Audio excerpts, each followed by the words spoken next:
ওরা রাজনৈতিক দলই হোক না কেন, সংস্কারের কথা বলছে। নির্বাচন পরে, সংস্কার আগে।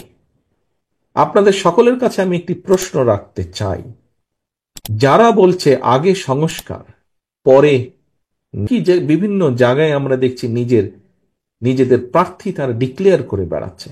কোথায়? বিএনপি তো এটি করছে না। বিএনপি তো এটি করছে না। কারণ, কেন বিএনপি করছে না জানেন? বিএনপি এই কারণে করছে না, কারণ সংস্কার একটি চলমান প্রক্রিয়া। সংস্কার কোনো ব্র্যাকেট বন্দি কোনো বিষয় নয় যে এতটুকু আসলো এতটুকু হলো হয়ে গেল। সংস্কার একটি চলমান প্রক্রিয়া। যেহেতু আমরা বিশ্বাস করি, সেজন্যই আমরা বলি যে নির্বাচন এবং সংস্কার এটি চলমান প্রক্রিয়া। সংস্কার চলতে থাকবে, কিন্তু নির্বাচন হতে হবে নির্বাচনের সময় মতন। এবং সে কারণেই আমরা অনেককেই দেখছি বলছে মুখে আগে সংস্কার পরে নির্বাচন, কিন্তু বাস্তবে তারা ঠিক তার বিপরীত কাজটি করছে, যেটি বিএনপি কখনোই বলে না, বিএনপি করে না। বিএনপি তাই করে যা বিএনপি বলে, বিএনপি তাই বলে যা বিএনপি করে। তাদের কতজন ব্যক্তি সেই সময়ে স্বৈরাচার শেখ হাসিনার রক্ত চক্ষুকে উপেক্ষা করে সংস্কার করার কথা সাহস করে বলতে পেরেছিল।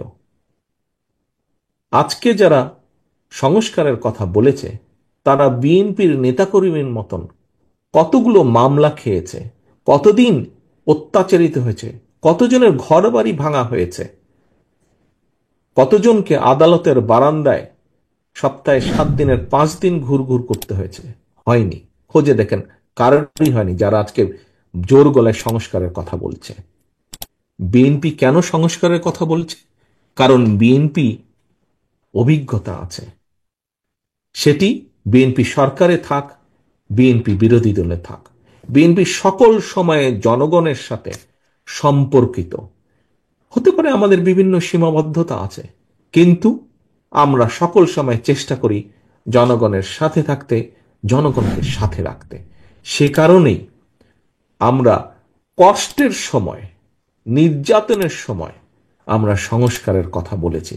কারণ আমাদের অভিজ্ঞতা দিয়ে, সবকিছু দিয়ে আমরা অনুধাবন করেছি, অনুভব করেছি যে এই দেশের মানুষের ভাগ্যের পরিবর্তন করতে হলে সংস্কারের প্রয়োজন আছে।